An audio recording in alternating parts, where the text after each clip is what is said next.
지역의 이슈를 톡으로 풀어가는 시간 이슈토크 진행의 정세윤입니다. 자, 어느새 2023년 한 해가 저물어 갑니다. 연말이 되면 떠오르는 단어가 바로 다사다난인데요. 그래서 오늘 이슈토크에서는 이남호 전북연구원장님 모시고 우리 전라북도의 다양한 이슈를 점검해보고 또 발전 방향을 짚어보는 시간 마련했습니다. 자, 함께 인사 나눠보도록 하겠습니다. 원장님 안녕하세요. 네, 반갑습니다. 네, 반갑습니다. 전라북도의 싱크탱크 전북연구원 원장 이남호입니다. 네, 오늘 이 시간 함께 해주실 안병환 기자 자리하셨습니다. 반갑습니다. 네, 반갑습니다. 반갑습니다. 네, 오늘 저희가 전라북도의 다양한 이슈들 함께 짚어볼 예정인데요. 먼저 원장님께서 취임하신 지 이제 반년 정도가 지나셨습니다. 원장님께서 사실 이전에 전북대 총장 역할도 수행을 하셨지 않습니까? 네, 그래서 더 많은 분들께서 우리 전북연구원에 기대와 관심을 갖고 계신 것 같은데요. 전북연구원을 선택한 특별한 이유가 있으실까요? 우선 결론적으로 저에게는 잘 어울리는 옷이다, 뭐 이렇게 생각하고 있고요. 네. 사실 총장이란 자리와 원장이란 자리가 비슷한 점이 많이 있습니다. 우리가 총장을 흔히 영화 감독과 같은 자리다 이렇게 네. 비유들을 많이 하거든요. 예를 들어서 한 편의 영화가 탄생되려면은 우리 시나리오 선정, 또 배우 캐스팅, 또 촬영, 네. 뭐 조명, 음악, 또 투자자 모집, 뭐 배급, 그야말로 처음부터 끝까지 다 감독이 이렇게 또 컨트롤 해 나가는데요. 한편의 연구 과제물이 탄생하는 과정도 이와 굉장히 흡사합니다. 그런 점에서 대학에서의 저의 그 경험, 노하우 이런 것들이 아마 우리 전북연구원을 성장시켜 나가는데 저는 굉장히 좋은 자양분이 될 것이다 이렇게 생각하고 있습니다. 네. 그럼 전북 발전에 대한 이야기를 좀 더 자세하게 짚어보도록 하겠습니다. 그럼 원장님께서 생각하시는 전라북도의 발전 방향, 어떤 방향으로 생각하고 계시는지요? 우선 전라북도가 현재 어떤 위치에 있는지 그에 대한 좀 점검이 좀 필요하다 생각됩니다. 우선은 모든 면에서 선두로 가려고 하는 전략은 저는 버려야 되지 않는가 이런 생각이 듭니다. 우리 전라북도가 가장 잘할 수 있는 부분, 또 우리만이 할 수 있는 부분, 또 우리 전라북도가 했을 때 공감을 이끌어낼 수 있는 부분이 어떤 것들이 있는지, 농생명 산업이랄지, 또 전통 문화 산업이랄지, 또 천연물 기반으로 한 신약이랄지, 이런 것들은 우리가 틈새로 볼 수 있을 것 같고요. 미래 이슈들이 좀 있습니다. 예를 들면은 기후 테크 문제랄지, 또 주 4일제 근무가 시행되어졌을 때 나타나는 여러 가지 지금 사회 대변혁, 이런 것 이슈들 부분은 우리가 먼저 선점해 가면은 좀 거기서 해답을 우리가 찾을 수 있지 않을까 이렇게 좀 생각하고 있습니다. 네, 원장님 말씀하셨던 것처럼 사실 전북이 처한 어려움들을 단편적 현상으로 소위 말하는 걸 전북 엑소더스라고 하거든요. 전북을 탈출해야 우리가 살 수 있다라는 건데 전북 엑소더스에서 다시 전북 돌아오는 전북으로 만들기 위한 지역의 현안들이 많이 있을 것 같습니다. 이슈들이 정치적으로 본다면 지금 현재 추진되고 있는 특별자치도, 사실은 우리가 특별자치도 하니까 전북도민들이 진짜 많은 기대를 하고 있는데 다 똑같은 궁금증이 하나 있습니다. 그런데 특별자치도가 되면 뭐가 좋아?를 지금 연구원에서도 많이 논의하고 계시잖아요. 좀 원장님이 바라보는 특별자치도가 왜 전북의 미래 키워드가 될까? 우리 시민들에게 좀 쉽게 좀 다가설 수 있는 방향이 있을까요? 예, 우선 뭐 전라북도의 현재 그 인문적 특성이랄지 또 산업적 특성, 지리적 특성 이런 점들을 분석을 해서 중앙정부가 가지고 있는 권한 중에 이러이러한 것들은 우리 지자체에 넘겨준다면은 우리가 이것을 바탕으로 해서 한번 키워보겠다 이런 것이 이제 특별자치도거든요. 네. 우선은 농생명산업지구를 지정하고 지원할 수 있는 권한이 지금까지는 국가가 가지고 있었습니다. 그것을 전라북도는 이제 지사에게 지사가 가질 수 있도록 지금 이렇게 좀 풀어져 있다는 말씀을 드리고요. 또 하나 좀 지금 사회적 문제가 되고 있는 것이 고령화 문제가 있지 않습니까? 그러니까 앞으로 먹거리 중에 하나가 그런 고령 친화 산업 단지의 지정에 관한 사항. 또 저희 지역 내에서 보면은 지금 동북권 산악권 같은 경우에는 산업적인 측면보다는 이제 생태 관광 자원 이런 것들이 잘 또 보존돼 있지 않습니까? 그런 점에서 동부 산악 관광 특구에 관한 지정을 하고 거기에 대해서 또 지원할 수 있는 그런 법적 근거가 좀 이번에 좀 마련된 점이 있고요. 그다음에 이제 또 하나 우리 전라북도가 강점을 가지고 있는 분야가 문화산업 쪽이 있지 않습니까? 그 문화산업 진흥 특구에 관한 지정과 지원에 관한 권한이 또 역시 우리 지자체로 좀 이양이 되어져 있는 점. 마지막으로 이제 하나 더 든다면 지금 한류 문화가 지금 세계적 이슈가 되고 있는데 국제 K-팝 학교 설립을 할 수 있는 그런 권한이 우리 전라북도에는 이제 생기게 되는 이런 점들이 이제 대표적으로 말씀드릴 수 있을 것 같습니다. 다른 지역에서는 하지 못하는데 전라북도에서는 특별하게 허용하겠다 이런 내용이거든요. 네, 대표적인 특례 조항들을 좀 말씀을 해주셨는데요. 전북특별자치도 비전을 한번 살펴보면요. 글로벌 생명 경제 거점 도시라고 하더라고요. 이 비전에 담긴 내용이 무엇인지 조금 더 쉽게 좀 설명을 해주신다면요. 생명 경제는 상생입니다. 이것은 자연과 산업이 공존할 수 있고 공영, 성장과 공존과 공영이 같이 이루어진 것인데 비해서 생존 경제는 산업 하나가 이루어지면은 대신 나머지는 버려야 되는 결국 에너지로 이야기하면은 이제 석탄, 석유와 같은 에너지에 근간을 두고 있는 것이 지금까지 생존 경제였다면 생명 경제는 이제 수소랄지, 그린 바이오랄지, 탄소랄지, 저탄소랄지, 이런 분야를 강점으로 해서 전라북도를 성장시켜 나가겠다. 이런 건데 결국은 이제 생명산업, 농생명산업이랄지 이런 것들은 이제 그동안 전라북도 강점을 가지고 있었지 않습니까? 이런 것들은 좀 더 확대 발전시켜 나가고 또 새롭게 지금 이슈가 되고 있는 수소 에너지 문제랄지 바이오와 같은 분야들은 좀 더 새로운 미래 신산업으로 육성시켜서 전라북도의 판을 생명 경제로 이렇게 좀 바꿔 나가겠다. 이런 좀 의미를 담은 것이다. 이렇게 좀 말씀드릴 수 있을 것 같습니다. 네. 사실은 전북도의 미래도 잘하는 걸 잘하는 것도 중요하지만 가장 생존에 가장 결핍된 요소들을 어떻게 채워넣느냐에 따라서 이것들이 전북도의 생존도 연계되어 있다고 봅니다. 거기에 특별자치도의 미래가 있다라고 보고 있고요. 사실 그렇게 본다면 우리가 정말 이 부분만큼은 좀 서둘러서 준비해야 우리 생존의 문제다, 잘 사는 문제가 아니라 삶과 죽음의 문제다라는 좀 절박한 부분이 있다면 어떤 걸 꼽을 수 있을까요? 우선 가장 지금 심각한 것이 지방 소멸이지 않습니까? 네. 사람이 없으니까요.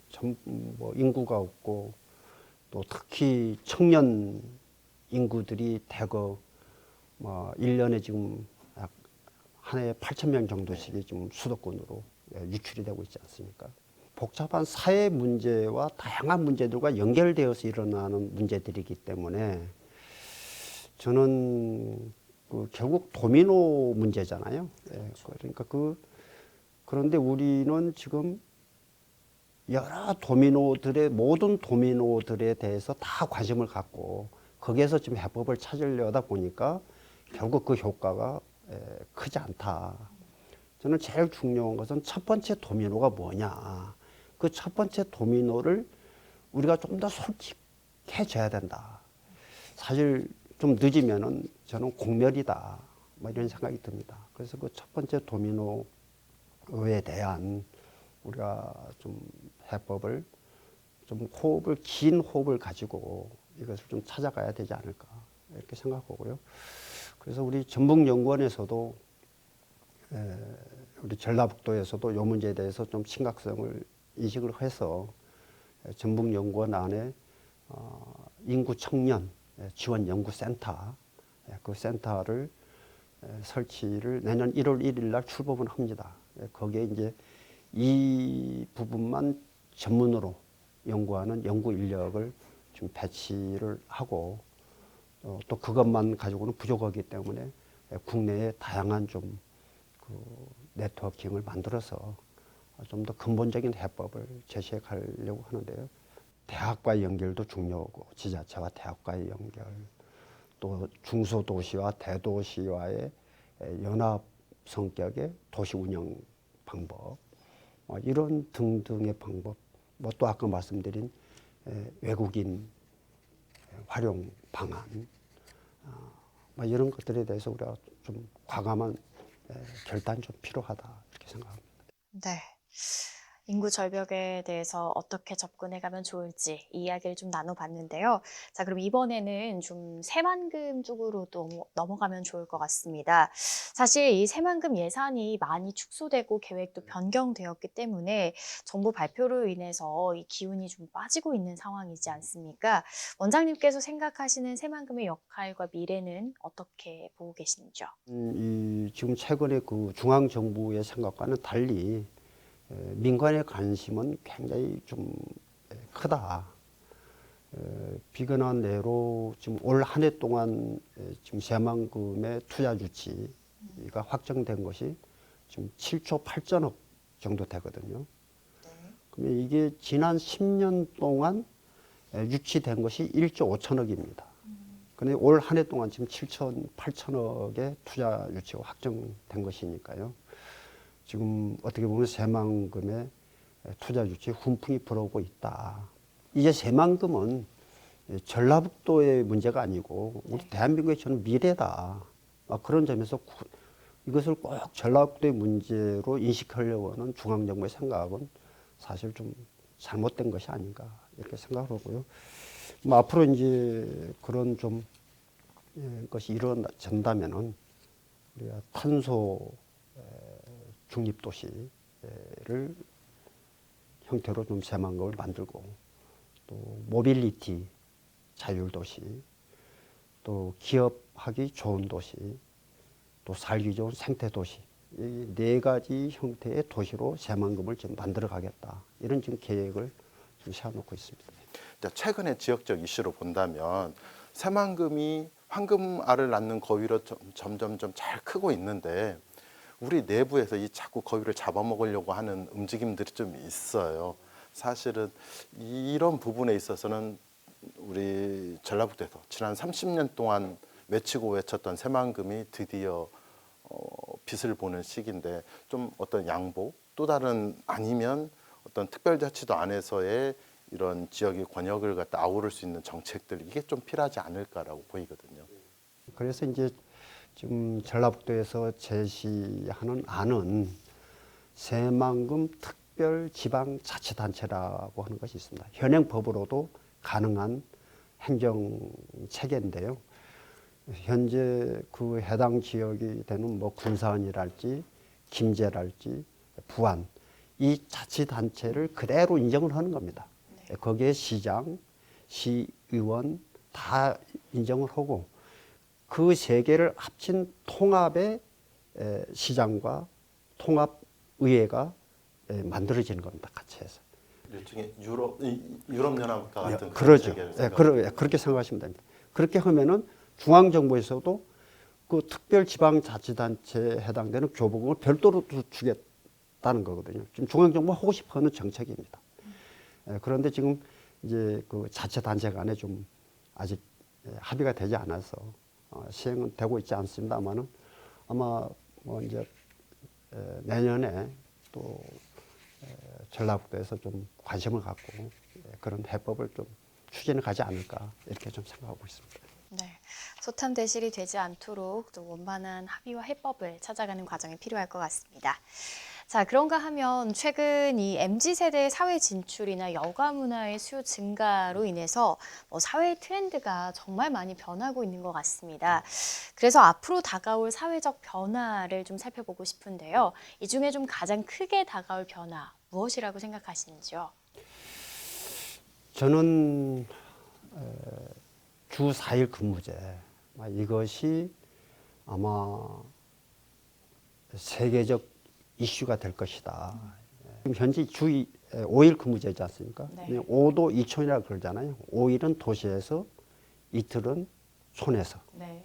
이럴 때는 농촌 농가는 하나의 이제 별장 개념이거든요. 그런데 4도 3촌이 되면은 4일은 도시에서 3일은 촌에서 이렇게 되게 되면은 농촌의 별장이 하나의 또 다른 주거지로 이제 바뀌는 개념이 되는 겁니다. 그래서 주소지가 2개가 되는 시대가 열릴 수도 있습니다. 그것을 우리가 복합 주소제라 그러거든요. 세금도 서울에 살고 있지만 서울에다만 내는 것이 아니라 또 하나의 주소지인 곳에다가 세금도 낼 수 있습니다. 그래서 마침 우리가 지금 전라북도 특별자치도를 시행을 하고 있으니 시범적으로 전북의 특례에 좀 반영시키는 방법을 찾아보자.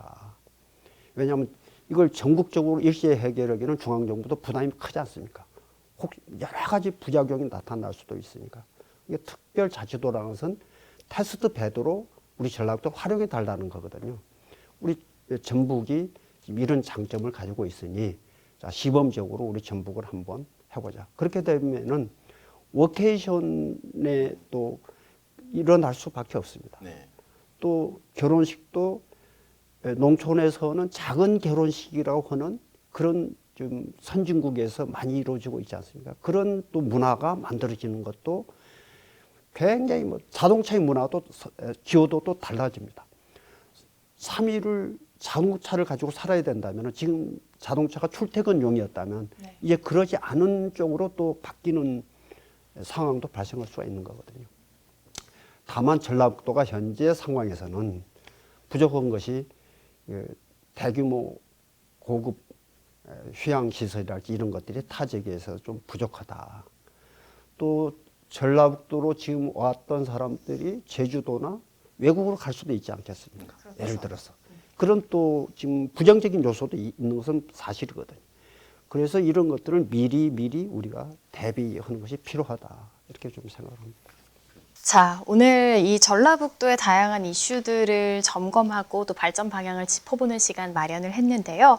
마지막으로 이 전북연구원의 향후 계획이나 또 도민 여러분들께 전하고 싶은 말씀이 있다면 한 말씀 부탁드리겠습니다. 예, 존경하는 도민 여러분, 우리 전북연구원 이제 개원한 지 30년이 되어가고 있습니다. 특히 또 내년 초에는 우리 128년에 전라북도가 역사 속으로 사라지고 전북 특별자치도의 시대가 이제 막을 열 계획으로 있는데요. 그 어느 때보다도 우리 전북연구원의 역할이 막중한 그런 시기입니다. 이런 시기에 제가 또 원장직을 맡고 있어서 어깨가 많이 무거운 것도 사실입니다만은 또 한편으로는 해야 될 일이 많이 있다는 점에서 기대감이 있는 것도 사실입니다. 우리 도민 여러분들께서 많이 애정을 갖고 사랑해 주신다면 나름의 성과로 보답하도록 그렇게 하겠습니다. 이제 올해도 며칠 남지 않았습니다. 모쪼록 풍성하고 행복하게 마무리 잘 하시기 바랍니다. 감사합니다. 네, 오늘 이남호 전북연구원장님과 연말을 맞아서 우리 지역의 다양한 이슈들을 함께 살펴봤는데요. 다양한 현안들의 해법은 다양한 사람들의 지혜를 모으면서 해결할 수 있는 게 아닌가 하는 생각을 해봤습니다. 자, 전북 발전을 위한 다양한 정책들 앞으로도 꾸준히 논의해 주시길 부탁드리면서 오늘 이슈토크는 여기서 마무리하도록 하겠습니다. 함께해 주신 여러분 고맙습니다.